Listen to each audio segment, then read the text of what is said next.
Overnight on Capitol Hill, Senate leaders striking a deal, agreeing to a massive $2 trillion coronavirus stimulus package, the largest in U.S. history. After days of intense discussions, the Senate has reached a bipartisan agreement. This is not a moment of celebration, but one of necessity. The deal, which must still be voted on by both the Senate and the House, includes $100 billion of relief funding for hospitals, $200 billion for domestic priorities like transportation, childcare, seniors, and veterans, $500 billion for major corporate loans, and a small business rescue package that's over $350 billion. The bill will also provide a one-time $1,200 check to Americans who make $75,000 a year or less. The Treasury Secretary says President Trump will absolutely sign it. I've spoken to the president many times today, and he's very pleased with this legislation and the impact that this is going to have. Meanwhile, the president hopes the country will be back up and running full steam ahead by Easter, just 2.5 weeks from now, despite repeated cautions from the nation's top health experts.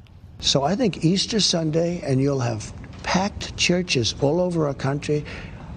I think it would be a beautiful time. However, his own task force advisor, Dr. Anthony Fauci, says that deadline must be flexible. On a literally day-by-day and week-by-week basis, you need to evaluate the feasibility of what you're trying to do. Dr. Fauci adding there would not be a blanket recommendation for the entire country since cases vary from state to state.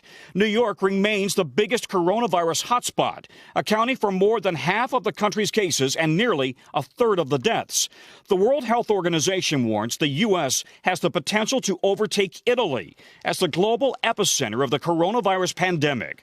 The president also doubling down on the idea that economic instability caused by the virus could be worse than the pandemic itself. You're going to have suicides by the thousands. You're going to have all sorts of things happen. You're going to have instability. Meanwhile, some in the president's own party are pushing back on his efforts to jumpstart the nation's economy. Leaving our hospital system, our healthcare system in shambles is not the way to grow our economy. Tom, let's go back to this bill. I know the devil's in the details, but you talked about this $1,200 check for families. What other kind of relief is in there? Yeah. So it's $1,200 actually per person. So if you have a couple making $150,000, then they would come away with $2,400, and then they would also get $500 per child. Now it phases out the higher your income is. So if you make $99,000, you cap out. If a couple's making, I think it's $198,000, they would also cap out. And this bill also does include assistance for lower income Americans. An earlier bill had not included them or phased them down dramatically. This one does not do that. So this is a check for nearly every American making under $99,000 for an individual, $198,000 per couple. And Tom, real quickly, did they say how soon you might actually get this check? They want to push this ASAP.